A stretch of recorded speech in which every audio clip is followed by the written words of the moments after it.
எந்திரிக்கிறீங்க. எந்திரிக்கும் போது ஏகப்பட்ட சிந்தனை இருக்கு, ஏகப்பட்ட கவலை எல்லாம் இருக்கு. அதெல்லாம் மாறணும்னா ஒண்ணே ஒண்ணுங்க, திருப்புகழ்ல ஏதாவது ஒரு திருப்புகழ், இது எதுவா வேணா இருக்கலாம். சாமி நான் படிச்சதே கிடையாது அப்படின்னா 4 நாள் கேட்டா 5வது நாள் தானா மனசுக்குள்ள திருப்புகழ் உட்கார்ந்துரும். நீங்க ஏதாவது ஒரு திருப்புகழ் எடுத்துக்கோங்க. 48 நாள் தொடர்ந்து முருகப்பெருமானை பார்த்தே தீரணும், வேற எதுவும் கேட்கக்கூடாது. மித்ததெல்லாம் எப்படி சாமி கேட்காம நாங்க சாமியாராக சொல்றீங்களான்னு கேட்டா அப்படி இல்லைங்க. முருகப்பெருமான் மனசுக்குள்ள வந்துட்டா நீங்க என்ன கேட்குறீங்க அதெல்லாம் தானா பின்னாடி வந்துடும், நிச்சயமாக வரும். அதுக்கு ஒரு சாட்சி தான் நான் சொல்லிக்கிட்டு இருக்கேன்.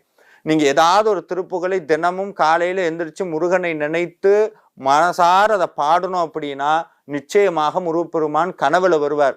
கனவுல வர்றது மட்டும் இல்லைங்க, நீங்க எந்த கோயிலுக்கு வரணும், அது ஆறுபட வீடா இருந்தாலும் சரி, இல்லை எந்த முருகனுடைய கோயிலுக்கு நீங்க வரணும், உங்களுடைய கர்ம வினையை கழிக்க வல்ல திருக்கோயில் எதுன்னு முருகப்பெருமானே அதாவது